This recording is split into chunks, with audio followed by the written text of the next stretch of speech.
waan kana mataa keenyatti yoo dibanne baay'ee tokko nu bareecha jechuudha. Nu hordofa. Assalamu alaikum warahmatullahi wabarakatuh. Kabajamtoota jaallatamtoota chaayinal fadiilattuu jalatti argamtan marti keessan akkam jirtu nagaa keessanii bakka jirtanitti nagaan si wajjin hajiraatu isiniin jedha. Egaa hadda viidiyoon isinii qabadhee dhiyaadhe warreen shamarraniitiif akkamitti mataa keenya laaffifanna, akkamitti mataa keenya dheereffanna kan jedhudha. Akkamitti mataa gobbuu ta'e haphifanna kan jedhudha. Egaa wajjin ilaallu isiniin jedha. Asirratti akkuma argattan muuzii tokko dhiyeeffannee jira. Asirratti appilii diimaa yookiin tuffaa kan jedhamu tokko dhiyeeffannee jira. Asirratti zayit simsimii dhiyeeffannee jira. Asirratti immoo zayitii kokonaayiitiiti. Bishaan isaati jechuudha. Kokonaayitii bishaan isaati. Kunis kokonaayitii ta'ee ka'ee jechuudha ciqaa isaati jechuudha. Akkanatti dhiyeeffannee jirra. Egaa wajjin isiniin jedha. Subscribe, like, share gochuu hin dagatinaan isiniin jedha.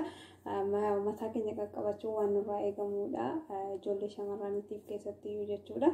Egaa wajjin isiniin jedha. Nu wajjin turtii godha. Tuffaa kana qola isaarraa kaafanna jechuudha dur.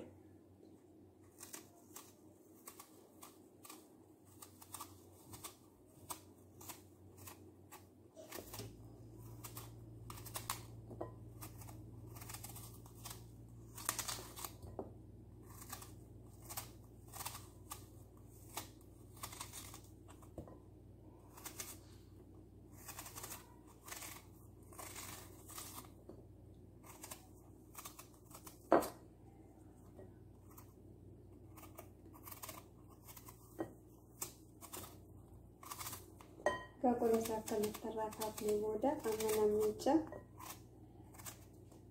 namica juga.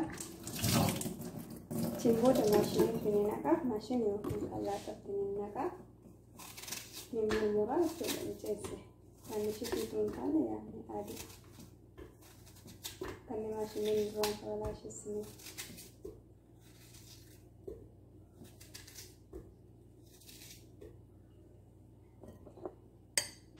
Asirratti immoo muuzii tokko akkuma argattan ammas quncisiinitti nannaqaa jechuudha.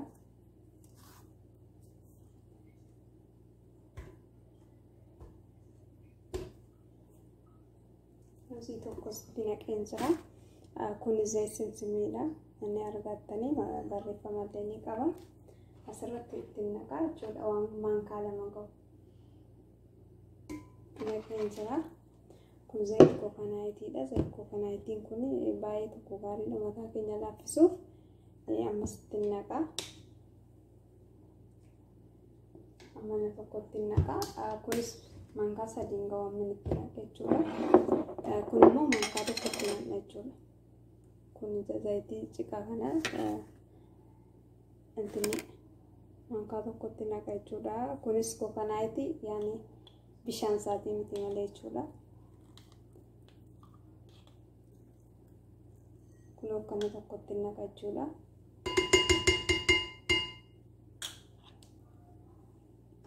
Itti naqeen jira. Amma wajjin amma niin kallaadha jechuudha.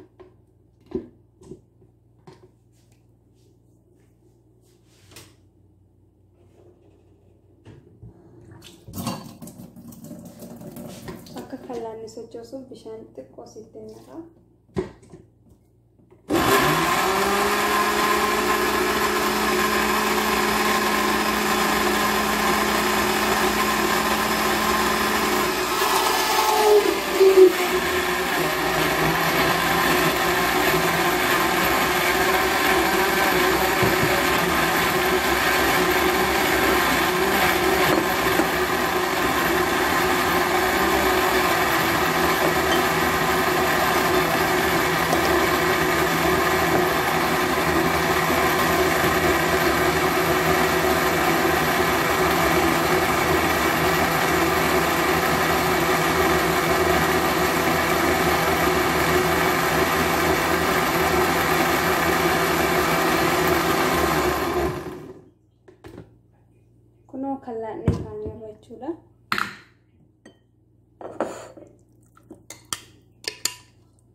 ta'eera jechuudha ilaalanii.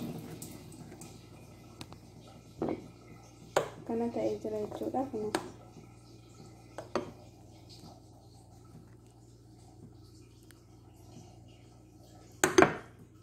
Kun akkanatti itti dibanna mataa keenya jechuudha. Qonni itti dibanna. Akka sa'aatii 2 keessa tursiifna. Sana booddee shaampoo zayitii qabu miiccanna jechuudha. Jira miti shaampoon kan adda addaa jechuudha. Shaampoo isa zayitii qabu jechuudha. Shaampoo qofaa osoo hin ta'in isaanii miiccannan isiniin jedha. Sa'aatii 2 shaffannee keessa teessinnan isiniin jedha. Torbeetti guyyaa 2 dibattanii ni yaaltu. Isiniin jedha. Amma dhumaatti daawwadhaa viidiyoo kana. Like, share, subscribe gochuu hin dagatinaa. Warreen immoo ergasii subscribe, like, share godhanii wajjin turtan baay'ee tokko nuuf galatooma. Warreen nuuf addisii taatanis subscribe gochuu hin dagatinaa isiniin jedha. Isin jaalladha galatooma. Amma viidiyoo biraatiin walitti deebinutti isiniin jedha.